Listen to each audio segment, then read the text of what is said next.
우리 제목을 나그네의 충만과 뭐 그렇게 잡았습니다. 하나님의 자녀예요.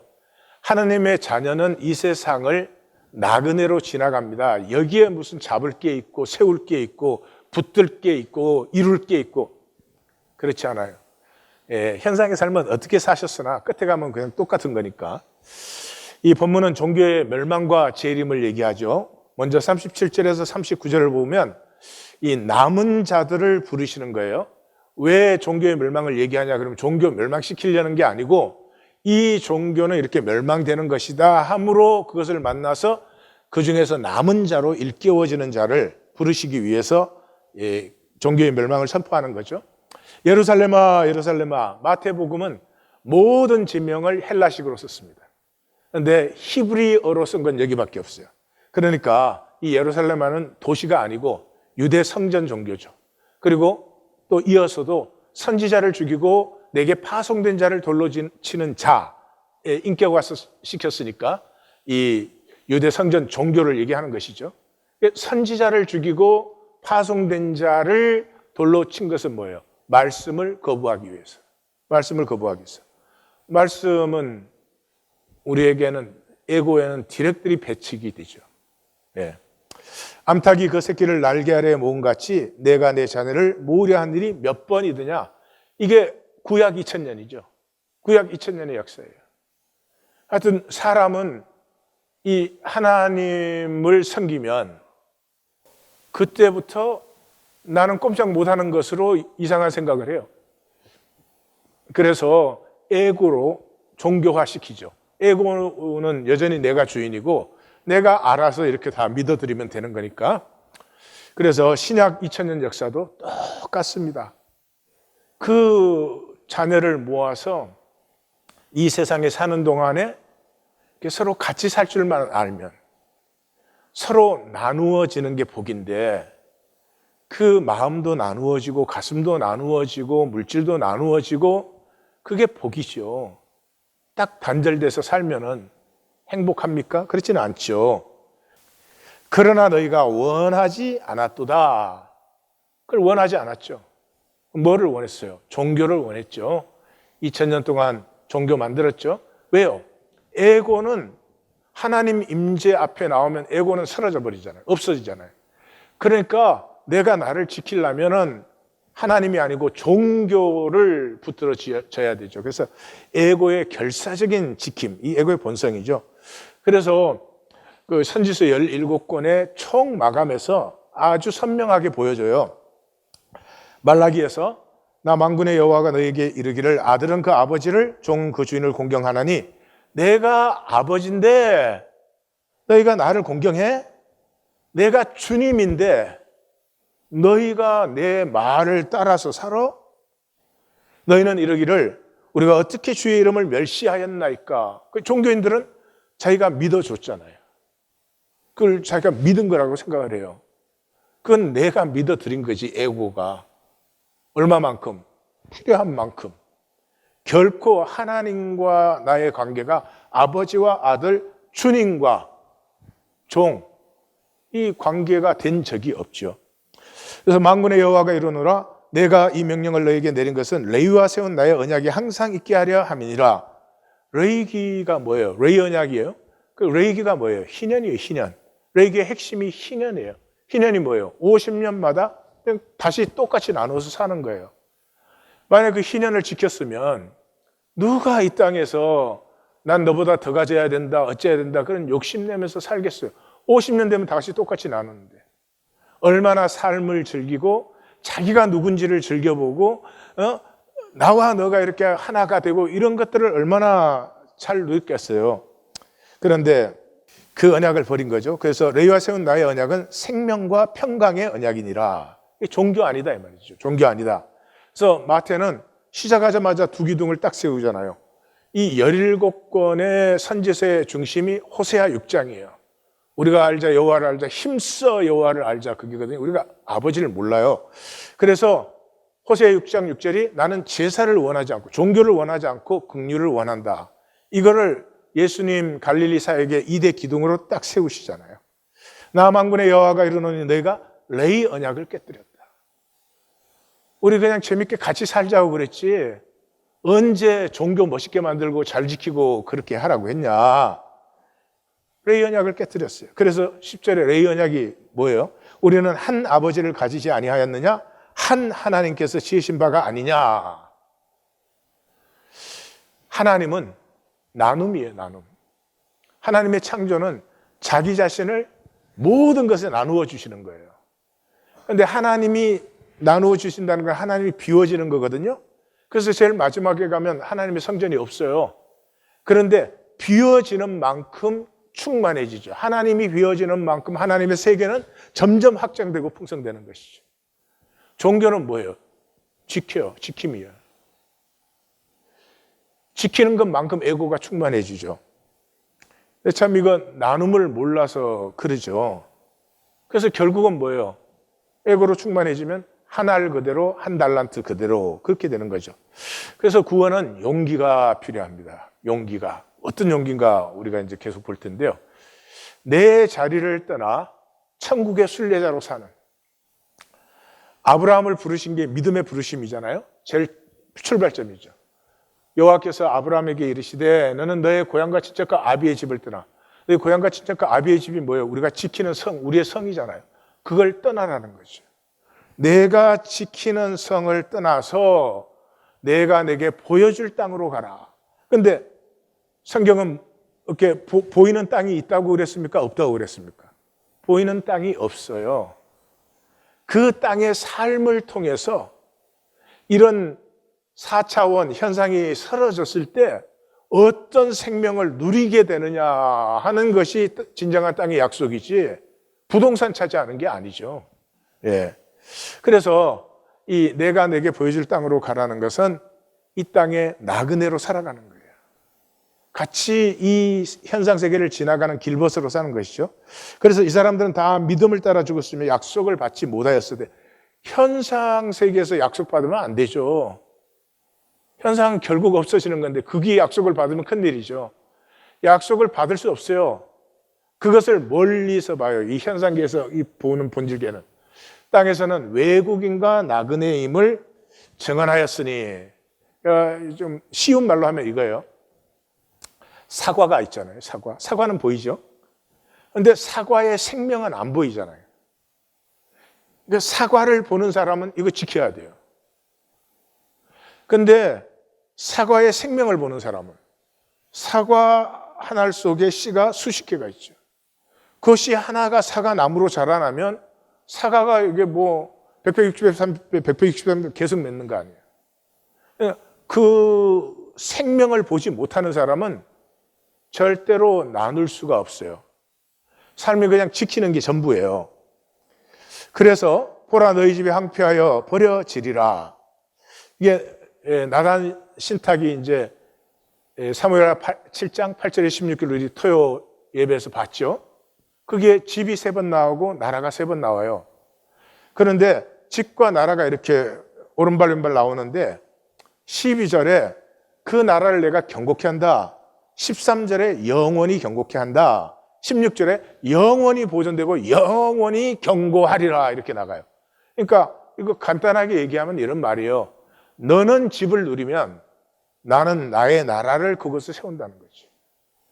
언제 너희 보고 이스라엘 나라가 로마 제국보다 큰 이스라엘 제국 되라고 했냐? 그게 뭐가 들어있는데? 그거 다 망하는 건데 다니엘서의 그 짐승들은 다 망하는 거잖아요. 진정한 나라는 어디에 세워져?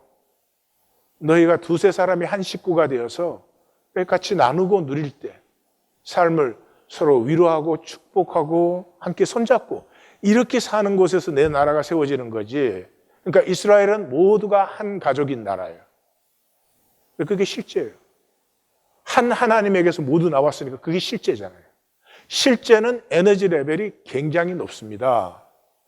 그래서 산들어 바다에 빠치우라 할지라도 그대로 된다고 그랬어요. 실제니까 실제. 실제를 그렇게 명하면 실제가 실제로 나타나는 것이죠. 거짓이 아니니까. 그래서 여기에 산 들어갈 때는 이제 우리가 아는 거죠. 그냥 아무 산이 아니고 성전산 얘기하는 거죠. 종교가 너희가 나를 믿는, 나를 따르는 백성이면 종교를 피하는 권세가 우리에게 있어요. 그래서 39절에 내가 너희에게 이르노니 이제부터 너희는 찬송하리로다 주의 이름으로 오시는 이여 할 때까지 나를 보지 못해요. 그러니까 찬송하리로다 주의 이름으로 오시는 이여 하는 것은 지금 종교는 하나님의 임재를 인정하면 종교가 안 돼요. 이런 예배 드리고 있을 수가 없어요. 그러니까 종교 쪽에서는 임재를 부정해요. 하나님 쪽에서는 임재로 오라고, 임재 안에 더불어 살자고 했는데 더 이상 하나님도 이제 난 너희와 같이 하지 않는다 이렇게 선언한 게 선지서의 총 결론이죠. 그러니까 임재를 부정한, 거부한 종교도 인정할 수밖에 없는 하나님의 임재가 나타나요. 그게 뭐예요? 재림이죠. 재림 때는 아무도 그걸 부정할 수 없어요. 우리는 지금 임재 부정하고 종교생활 열심히 하고 있잖아요. 그렇지만 재림 때는 더 이상 부정할 수가 없죠. 왜? 현상, 에고가 끝나버리니까. 그래서 나를 보지 못하리라. 그러니까 이 임재를 부정하는 종교에 하나님도 임재를 거부해버리기 때문에 하나님의 임재를 없는 상태로 들어가 버립니다. 그러니까 이 임재 부정의 상태에서는 종교가 굉장히 발전하게 됩니다. 유대교의 교리체계는 기독교의 교리체계와 달라요. 그런 논리가 아니에요. 탈무드나 이런 것을 보시면 아시겠지만 굉장히 인격적입니다. 조직도 굉장히 유기적 조직이에요. 사실 우리가 이 예배 드린 거 지금 90% 회당에서 따가지고 온 거예요. 예수님이 없앤 거 우리 다시 불러다가 지금 만든 거죠. 그래서 이사야 선지자는 그렇게 말하지 않아요?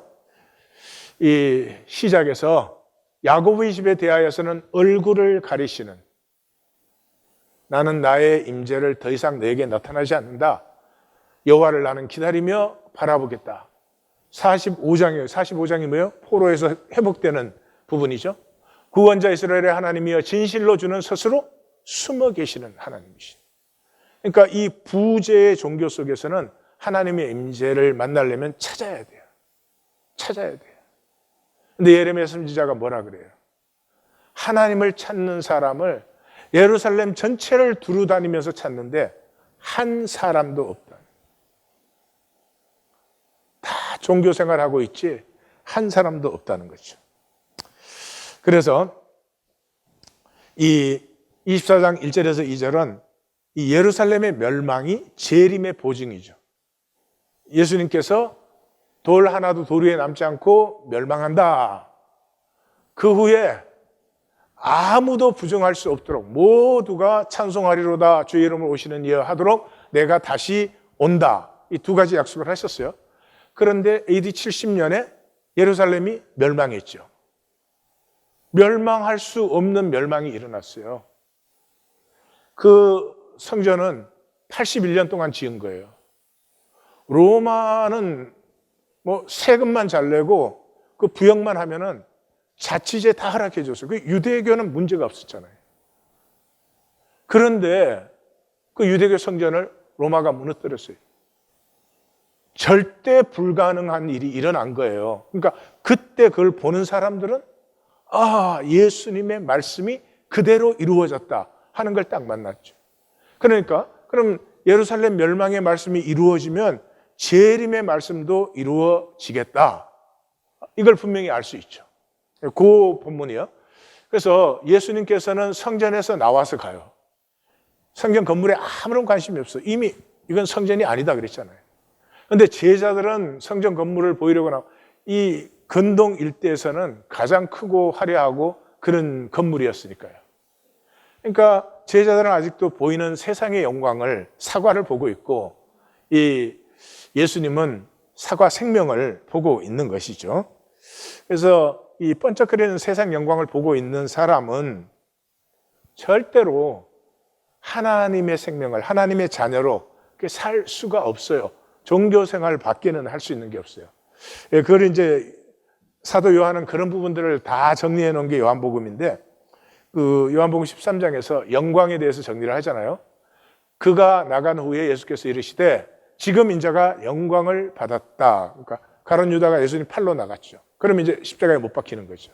네, 하나님도 인자로 말미암아 영광을 받으셨도다. 만일 하나님이 그로 말미암아 영광을 받으셨으면 하나님도 자기로 말미암아 그에게 영광을 주시리니 곧 주시리라. 그러면서 새 계명을 너희에게 주노니 서로 사랑하라. 내가 너희를 사랑한 것 같이 너희도 사랑하라. 이렇게 말씀해요. 정리를 해봅시다.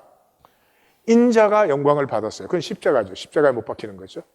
그 인자가 십자가에 못 박혔을 때 하나님도 영광을 받았어요. 그 하나님이 영광을 받으셔가지고 인자에게 영광을 주세요. 이 영광은 부활이죠. 부활이죠. 그러니까 서로 사랑하라는 말은 굉장히 본질적인 의미예요. 너를 위해서 나의 십자가를 지는 거예요. 그때 너의 영광이 나타나요. 너의 영광이 나타날 때 나의 부활이 일어나요. 다시 말해서 내가 내 생명을 나눌 때 그 생명을 통해서 너가 살아나는 것을 보면서 내 생명은 더욱 살아나는 거예요.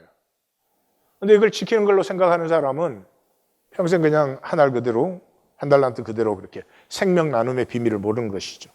그래서 너희가 이 모든 것을 보지 못하느냐. 예수님이 이미 12장 28절에서 여기 바알세불의 역사다 그러니까 만약 내가 성령으로 귀신을 쫓아내는 것이면 하나님의 나라가 너희에게 도착한 거야. 들어오든지 안 들어오면 피해 주기나 하든지 너희는 들어오지도 않고 남까지 막고 있잖아. 천국이 도래한 것을 보라고 했어요. 그 다음에 십자가의 영광을 3번이나 볼 것이라고 약속했어요. 그런데 제자들 아직 아무것도 못 봐요. 그래서 돌이킴이 안 일어나요. 계속 종교 생활을 하지 돌이킴이 안 일어나요. 돌이킴은 봄에서 일어나요. 뭐를 보는 거예요? 생명의 영광을 볼 때. 생명의 영광을 본다는 말은 그 동전의 다른 면은 나의 공고함을 보는 거예요. 오라 나는 공고한 사람이로다. 이 사망의 몸에서. 탕자가 아버지 집의 부요를 볼 때 자기가 지엽 열매 먹고 있는 걸 봤잖아요. 똑같은 거지.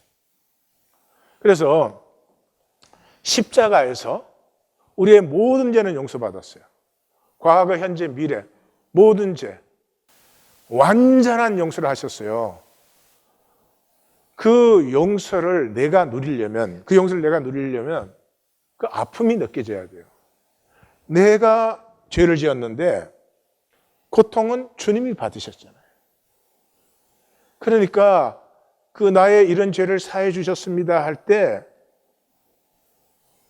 창자가 찢어지는 거예요. 교리로만 주님이 십자가에서 나 용서했어. 그 생각의 논리가 말밖에 더 있어요? 아무런 능력을 못 누리는 거죠. 그래서 그 아픔을 느낀다는 말이 죽을 수밖에 없는 날. 공로와 의가 하나도 없어요. 그러니까 내가 산다고 할 게 없어. 공로와 의가 없으니까 몸을 불사르게 내어줬어도 산다는 건 내가 사는 게 하나도 없어요.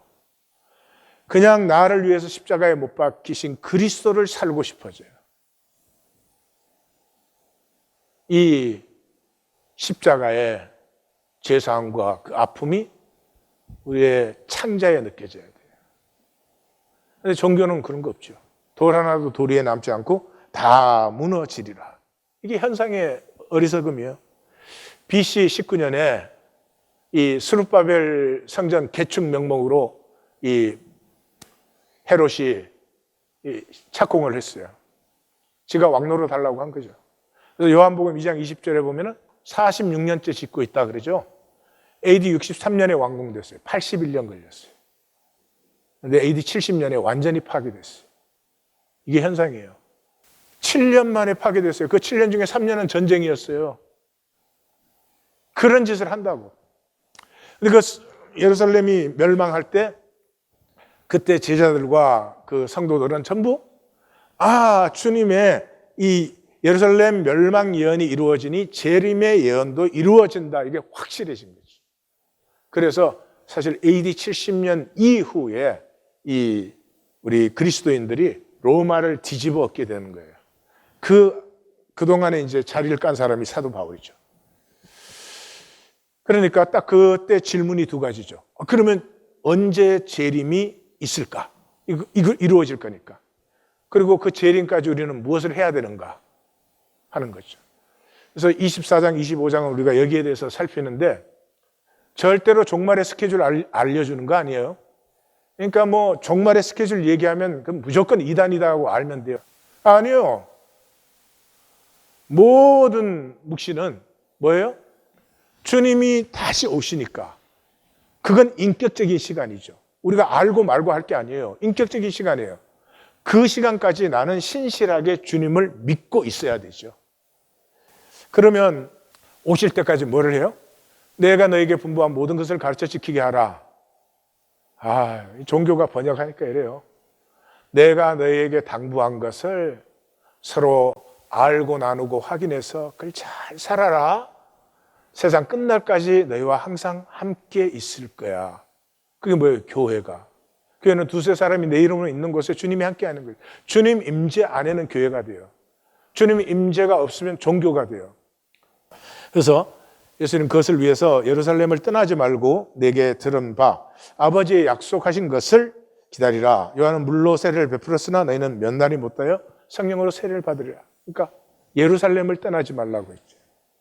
그러니까 종교가 깨어진 자리가 성령이 임하는 자리예요.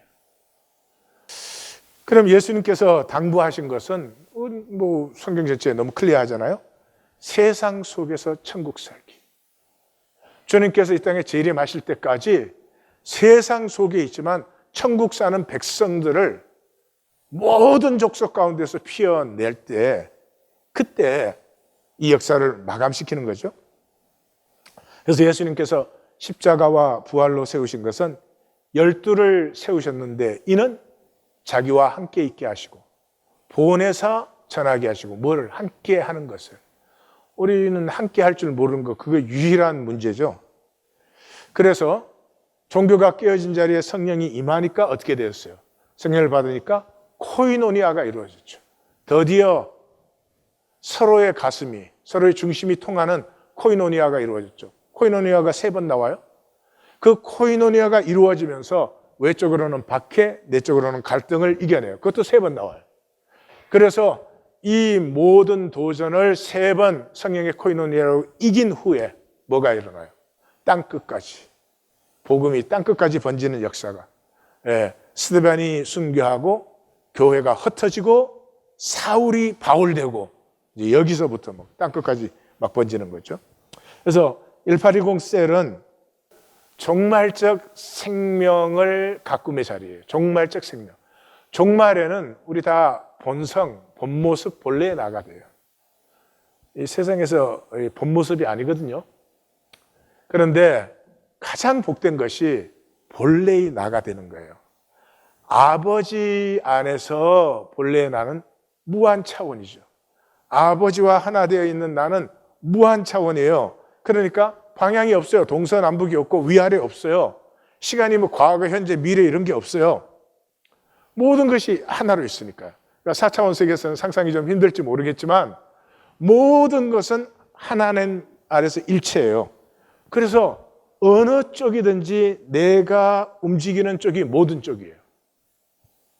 왜냐하면 만유가 열려 있거든요. 나하고 통하거든요. 그래서 내가 피어나는 쪽이 복이에요. 내가 사는 쪽이 복이에요. 근데 이 본래 나가 아니고 이 세상에 단절된 나로 살면 내가 움직이는 쪽이 힘들고 어렵고 주로 망하고 뭐 그런 쪽으로 움직이는 거예요. 그렇게 되어 있지 않아요. 그러면 하나님의 창조가 악하지? 아니에요. 하나님의 창조는 아주 선하십니다. 하나님과 하나가 되어서 그 하나님의 나로 무엇을 하든지 필요한 쪽으로 움직이고 필요한 것은 응답되게 돼 있고 그래요. 그래서 뿌리가 물 쪽으로 따라가잖아요. 그 뭐 뿌리가 뭐 카메라 끝에 달고 있나? 달맞이 꽃도 달빛을 향해서 그런 거죠. 그러면 이제 이렇게 만유와 내가 열려서 이렇게 하나일 때는 내가 움직이는 쪽, 내가 표현하는 쪽이 복이 되는 쪽이거든요. 그걸 다른 말로 하면은 여호와 이레가 나타나기 시작해요. 동시성이 나타나기 시작해요. 그리고 합력하여 선이 이루어지기 시작해요. 그럼 합력하여 선을 이루고 동시성을 누리는 사람은 그러면 입만 벌리고 있으면 홍시가 떨어지나? 아니에요. 싸워요. 이 사람은 더 중요한 싸움을 싸우고 있어요. 왜요? 그 합력하여 선을 못 누리는 사람은 항상 상황과 싸워요. 왜 나는 팔자가 이런지 모르겠다. 맨날 상황과 싸워. 근데 합력하여 선을 이루고 동시성을 누리는 사람은 진실과 싸워요. 진실이 뭐예요? 만유는 하나님 안에 하나예요. 그게 진실이에요. 이걸 하나님이 우리에게 허락해 줬는데 마귀에게 쏘가서 엉뚱한 것을 하는 거죠. 그래서 그때 경외심이 내 안에서 피어나요. 그 전까지는 모든 게 도구화야. 뭐 사람을 봐도 저거 나한테 이익되게 해야 되는데 뭐 이렇게 생각을 해요. 누가 누구한테 이익이 되어주려고 존재하겠어요? 예? 심지어 부부 사이라 할지라도. 아니에요. 서로의 신비를 보기 시작할 때. 더 이상 상황은 계속 변하는 것이고 그건 지나가는 것이고 상황 속에 하나님의 섭리가 있는 걸 만나기 시작해요. 너 그댄 이불 선악과가 사라져버려요. 모든 것이 합력하여 선을 이루어요. 그러니까 이게 나쁜 일이 일어나도 뭐 이렇게 할 수가 없어요. 나쁜 일이 일어나서 그걸 통해서 더 합력하여 큰 선이 이루어지니까. 알렉산더 플레밍의 얘기는 뭐 잘 아시죠, 다들. 그 농부 플레밍이 이 물레방아로 방아를 이제 다 준비해가지고 돌리려고 하는데 숲속에서 아이의 그 비명 소리가 너무나도 간절한 비명 소리가 막 들리는 거예요. 근데 이게 지금 물레방아 다 셋업해 놨는데 지금 이거 놓고 가면 오전 내내 한 거 또 이제 오면 다시 해야 돼. 그런데도 그 아이의 소리가 너무나도 간절하고 급했기 때문에 그리로 달려갔어요. 근데 아이가 하나 숲속 안에 깊이 들어가서 늪에 벌써 가슴 가까이 빠지고 있었어요. 그래서 그걸 구출을 해줬죠. 그래서 다음날 그 굉장한 기적이 플레밍으로서는 볼 수조차도 없는 그런 사람이 찾아와서 내 아들을 구해줬으니까 내가 꼭 무언가 답례를 하고 싶다. 그러니까 플레밍이 그 답례 받을 수 없다고. 사람이 죽어가니까 살리는 거지. 그 답례를 받을 수 없습니다. 그러니까 그 말을 하는데 이 플레밍의 아들이 알렉산더 플레밍인데 그 집 모퉁이를 돌아서 이렇게 나오다가 그 기적이 딱 봤어요. 그래서 딱 보는 순간에 그 기적이 그러면 당신의 아들을 내 아들과 똑같은 교육을 내가 평생 시키겠습니다. 그래서 이 플레밍이 그 기적과 함께 일반 학교도 다니고 또 옥스포드도 다니고 이제 그렇게 됐죠.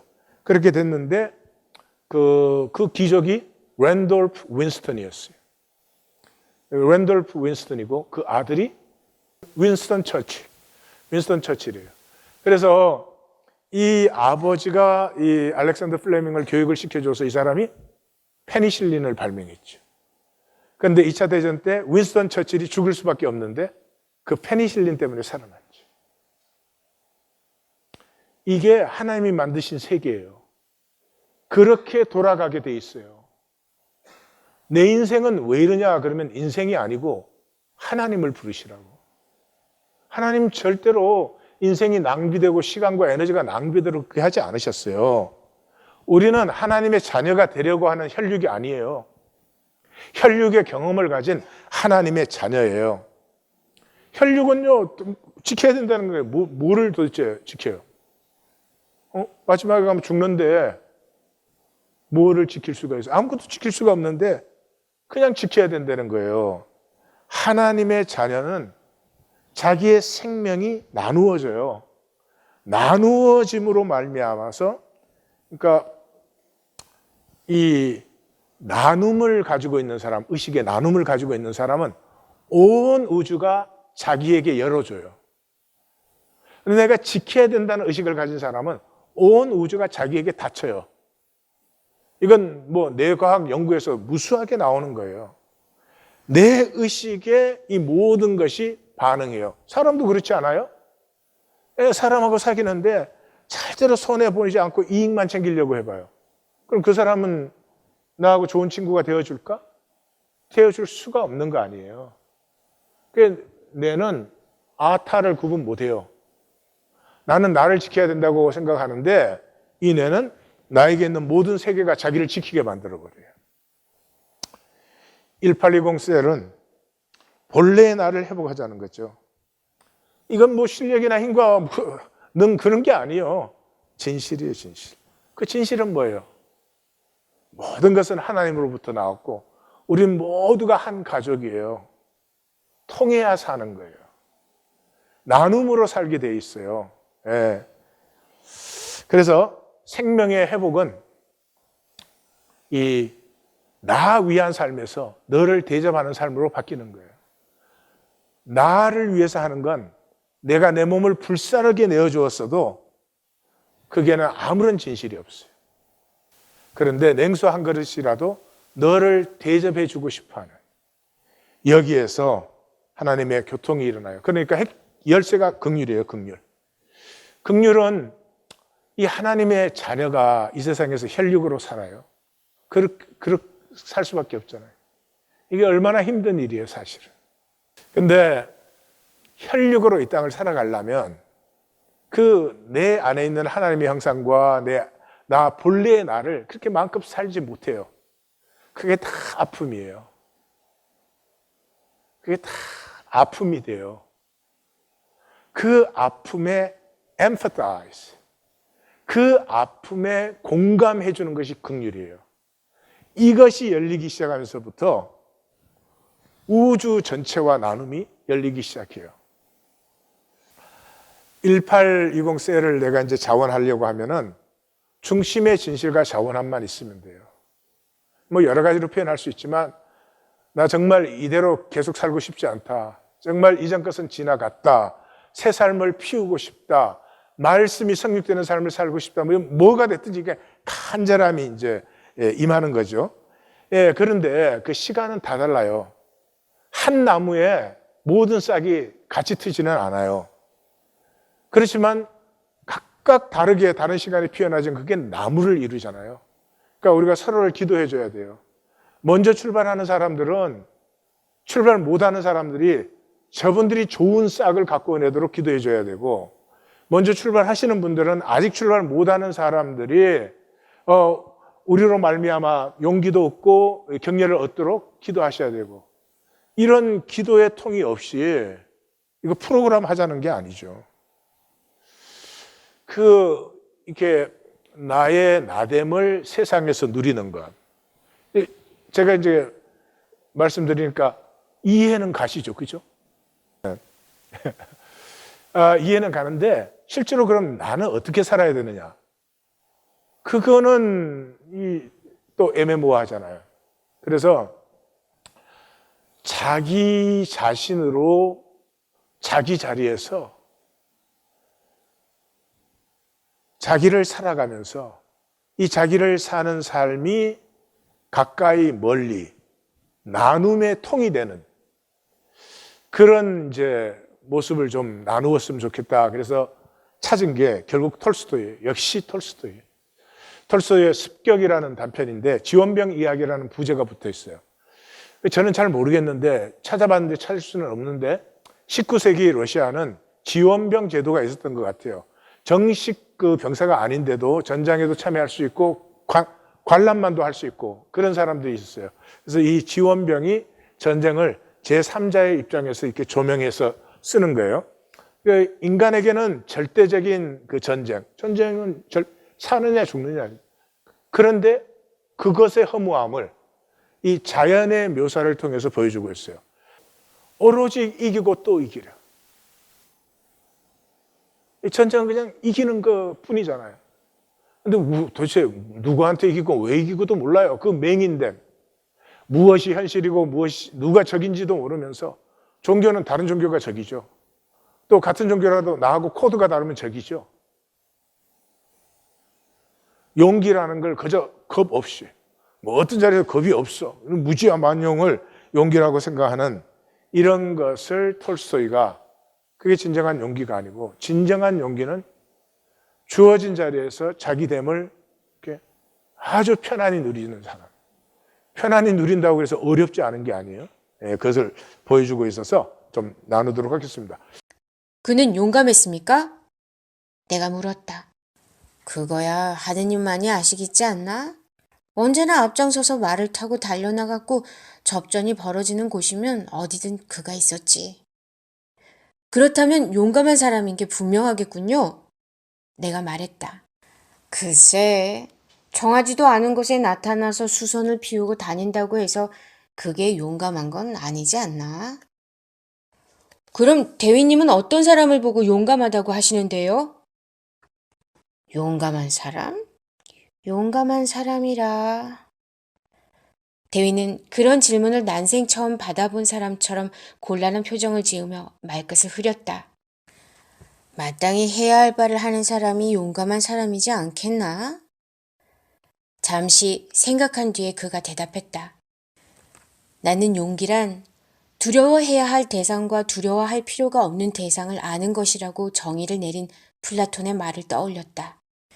그리고 용기가 무엇인지에 대한 대위의 정의가 모호한 면은 있었지만 플라톤의 정의와 본질적으로 다르지 않다는 생각이 들었다. 아니, 오히려 대위가 내린 정의가 플라톤의 정의보다 더 정확할 수 있다고 생각했다. 만약 대위에게 플라톤이 가진 철학적 명석함이 있었다면 대위는 분명 용감한 사람이란 두려워할 필요가 없는 대상이 아니라 오직 두려워해야 할 대상만을 두려워하는 그런 사람이라고 말했을 것이기 때문이었다. 두려워해야 될 대상은 이 세상에 한 분밖에 없어요. 하나님입니다.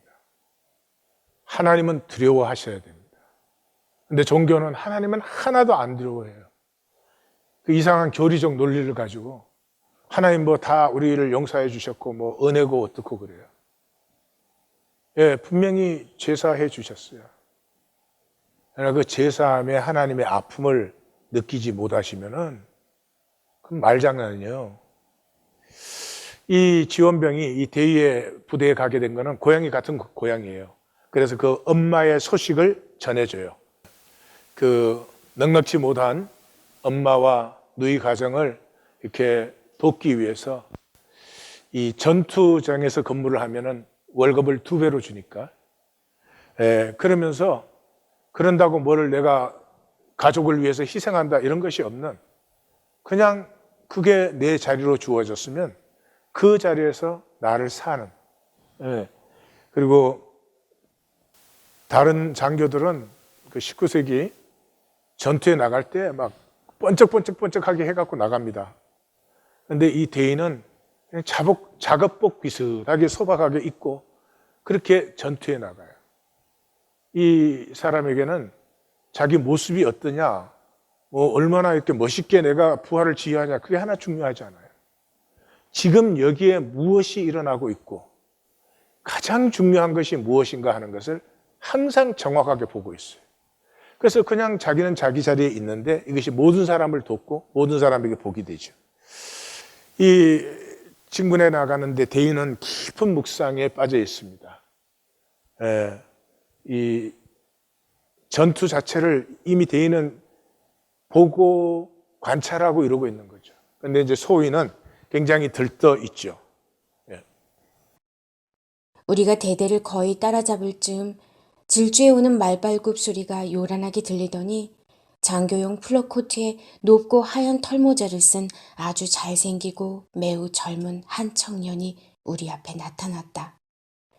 우리와 나란히 달리며 그는 웃음을 지어 보였고 대위에게 머리를 끄덕이며 채찍을 흔들었다. 그 순간 나는 그가 독특하고 우아한 자세로 안장에 앉아 말고피를 잡고 있는 모습과 그의 아름답고 까만 눈, 섬세한 코, 그리고 이제 겨우 거뭇거뭇 나기 시작한 조그만 콧수염을 재빨리 알아볼 수 있었다. 그는 우리가 자기를 바라보며 감탄에 맞이 않는 것을 눈치채고는 우쭐한 웃음을 짓지 않을 수 없었겠지만 나는 그런 모습이 밉지 않고 오히려 마음에 들었다.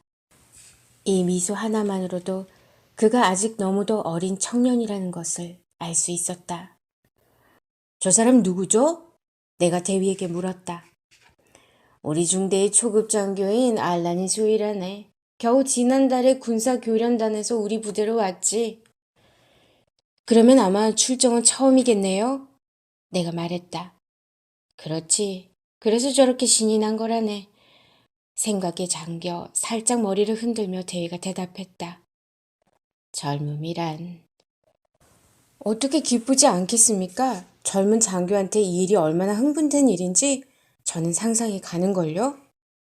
대위는 한 2분 정도 말이 없었다. 그래서 젊음이란 하고 말하는 걸세. 그가 힘이 들어간 굵은 목소리로 말했다.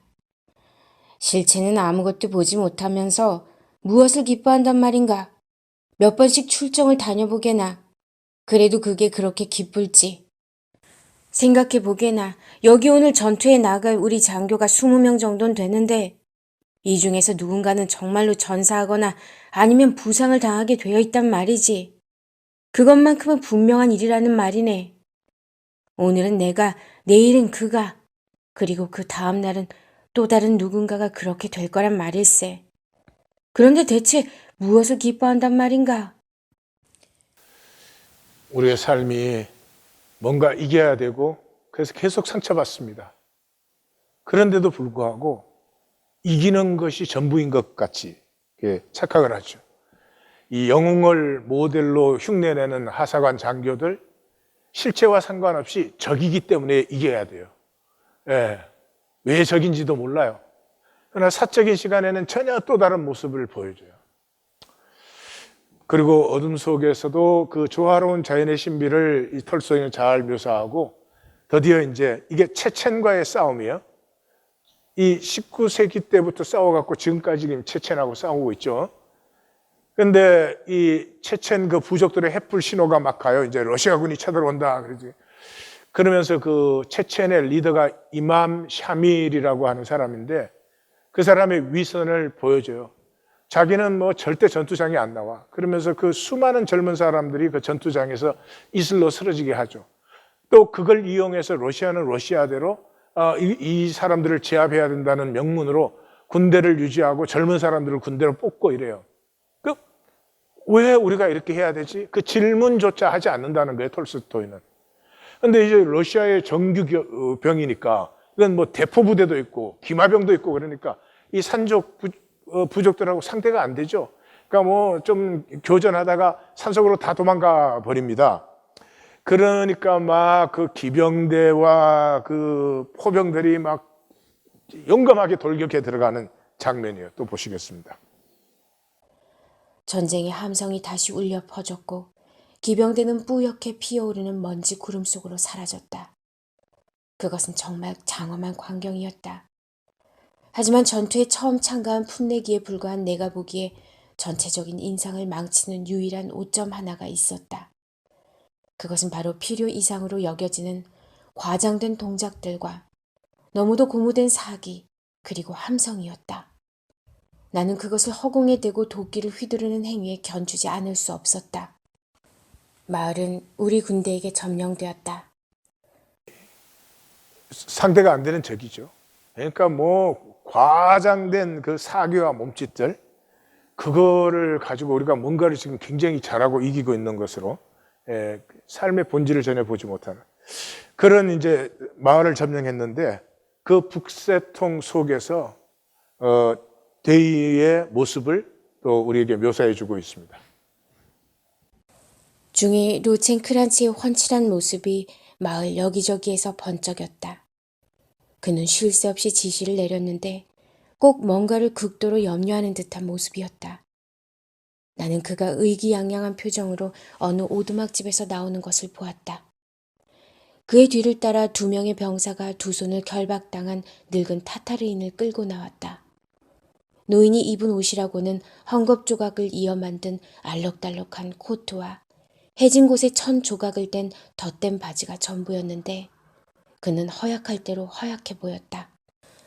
굽은 등 뒤로 단단히 결박당한 뼈가 앙상한 노인의 팔은 어깨에 겨우 매달려 있었고 맨발의 휜 다리는 간신히 움직이는 것처럼 보일 정도였다.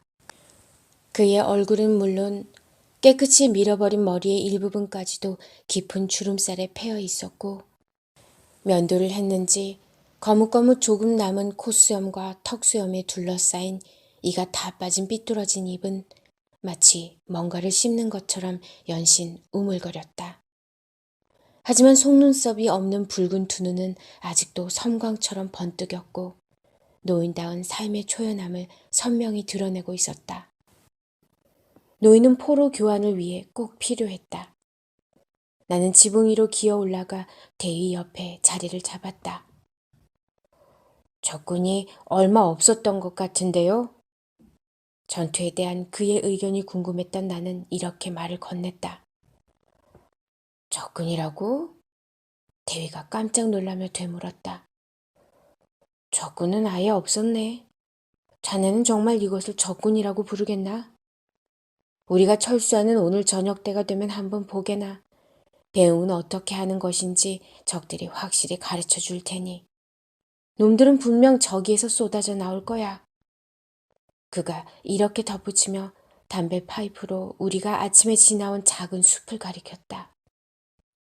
예, 체첸끼리 또 군대를 유지하고 하려면 그래도 우리는 이렇게 맹렬히 싸우고 있다 이런 게 필요하죠. 그러니까 또 러시아 군대는 러시아 군대대로 이렇게 마을 점령하고 소탕을 다 하려면 이 숲을 속으로 다 들어가야 되는데 그러면 굉장히 이제 많은 부상과 전사가 나오게 되죠. 그래서 마을을 점령했다 그걸로 이제 물러나는 거예요. 그래서 부대들이 다 물러가고 제일 마지막 부대가 남았을 때 이 체첸군들이 공격을 해오는 거예요. 근데 공격이 아니고 공격하는 척 하는 거예요. 왜? 우리도 이렇게 용감하게 싸웠다 이게 필요하니까. 그래서 이제 대위가 그랬잖아요. 내일 배웅을 어떻게 하는지 봐. 그래서 이제 이 부대가 마지막 부대인데 다 떠나고 마지막 부대가 떠나는데 그 숲속에서부터 이제 총탄이 날아오기 시작하죠. 그러니까 그 사람들도 뭐 싸우려는 게 아니라 우리 이렇게 싸우고 있다 그런 거죠. 그래서 대위는 그런 걸 이제 다 알기 때문에 적당히 응전을 해줘요. 그냥 전투하는 것처럼. 그러는데 이 소위가 와서 이제 자기가 돌격하면 다 괴멸시키겠다고 이렇게 합니다. 잘생긴 소희는 신이 나서 어쩔 줄을 몰랐다. 용기 백배한 그의 아름다운 까만 눈동자는 반짝반짝 빛이 났고 입가엔 엷은 웃음이 떠올라 있었다. 그는 틈만 나면 대위에게 말을 타고 달려가 승리할 수 있다며 싸우게 해달라고 계속해서 허락을 구하고 있었다. 우리가 그놈들을 격퇴할 겁니다. 그가 설득하는 어조로 말했다. 틀림없이 격퇴한다니까요. 그럴 필요 없네. 대위가 부드럽게 타일렀다. 절수해야 해. 대위의 중대는 숲의 가장자리에 포진하고 엎드린 자세로 적에게 응사하고 있었다. 낡은 플로코트를 입고 쭈글쭈글 구김이 간 모자를 쓴 대위는 자신의 하얀 말 위에 앉아 느슨하게 고삐를 잡고 짧은 등자 위에 다리를 구부린 채 묵묵히 한자리에만 머물렀다. 병사들은 어떤 지시도 필요하지 않을 정도로 각자 알아서 맡은 일을 하고 있었다. 대위의 겉모습에서는 군인다운 면모를 거의 찾아볼 수가 없었지만 대신 그의 내면에는 나를 감동시킬 정도의 분명한 진실함과 꾸미지 않은 우직함이 있었다. 나는 대위야말로 진정 용기 있는 사람이야 라고 생각하지 않을 수 없었다. 평소와 다름없는 침착한 태도며 절도 있는 목소리, 잘생기지는 않았지만 믿음직한 얼굴에 역시 변함없이 떠오르는 순박하고 진실한 표정은 바로 내가 평소에 늘 보던 모습 그대로였다. 다만 보통 때보다 조금 더 밝은 그의 눈빛에서 차분하게 자신의 일에 몰두하는 사람의 집중력이 엿보일 따름이었다. 평소와 다름없는 모습 그대로라고 말하기는 쉽다. 하지만 나는 다른 사람들의 내면에서 평소 모습과는 사뭇 다른 어두운 면들을 얼마나 많이 보았던가. 누구는 더 침착하게, 누구는 더 엄격하게, 그리고 또 누구는 더 쾌활하게, 평소의 자신과 다른 모습을 보이려고 얼마나 기를 쓰며 덤비던가. 자기는 전투 자리에 와 있으니까 그 상황에서 자기 자신으로 항상 진실됩니다. 항상 모습이 똑같죠. 이 사람에 따라서 요렇게 저렇게 하는 사람은 평소에 그대로라는 게 없죠. 그러면서 이 러시아 건의대가 우리는 죽을지언정 항복하지 않는다 이런 걸 뭐 굉장히 용기로 생각하고, 프랑스는 프랑스 기사도를 받아가지고 우리는 이렇게 비겁하지 않게 끝까지 싸운다 뭐 이런 그를 용기라고 하는 것이 이제 우습다. 여기서 이제 전쟁과 평화에서 톨스토이가 프랑스군이 나폴레온이 진격하면 쿠투초프가 그만큼 후퇴하고, 진격하면 또 그만큼 후퇴하고, 이 땅 가지고 싶어? 다 가져. 마음대로 가져. 그렇지만 이 땅을 지키려고 나는 러시아 청년의 피 한 방울 흘리고 싶지 않아 하는 톨스토이의 관점이 여기서 그대로 나타났죠. 그래서 소인은 허락을 받지 않고 돌격에 들어갑니다. 습격을 해요. 그러다가 숲에 들어갔다가 총에 맞아가지고 부대원들과 이 소유가 중상을 입습니다. 그 중상을 입은 소유에게 달려온 대의를 보면서 이 지원병이 굉장히 충격을 받아요. 항상 어떻게 보면 냉정해 보이고 흔들리지 않는 사람 같은데 소유가 당한 중상을 보면서 너무너무 가슴 아파하고 어쩔 줄을 몰라 합니다. 그래서 대의가 느끼는 empathy를 기술을 해요. 그리고 소위는 결국 사망합니다. 18110 셀은 하나님의 자녀로 사는 자녀입니다. 종교로는 되지 않으니까. 진정한 용기는 이 세상에서 이기는 자가 아닙니다. 우리는 왜 경쟁하는지 대립하는지 그건 알지도 못하면서 무조건 이겨야 되고 무조건 경쟁해서 뒤떨어지면 안 되고 하는 건 어리석은 일입니다. 자기를 보십시오. 이겨야 되는 사람이면 이기십시오. 그럼 이길 것입니다. 이겨야 될 필요가 없는 사람이면 에너지를 다른 곳에 쓰십시오. 서로의 길벗대어 아픔의 혈육기를 긍휼의 나눔으로 이렇게 하나 되는 것이에요. 그것이 용기입니다. 내가 뭐가 돼야 되고 내가 뭐를 증명해야 되고가 아니라 그냥 내 자리에서 내 모습으로 진실된 손을 한번 같이 잡을 수 있는 것. 이것이 진정한 용기입니다. 우리 앞에 놓인 큰 위험은 높은 목표를 세웠다가 그것을 이루지 못하는 것이 아니라 오히려 낮고 천박한 목표를 세워서 그것을 이루는 것이다. 남보다 좀 더 가지겠다, 좀 비싼 거 사겠다, 이걸 목표로 세워서 그걸 이루면은 인생이 거기서 다 떠내려가는 것이죠. 진정으로 놓은 목표는 나를 비우는 것입니다. 나를 비우는 만큼 아버지가 충만해집니다. 나를 비우는 것만큼 우주가 나를 환영하고 나와 교통하고 품어주기 시작합니다. 그것은 높은 목표입니다.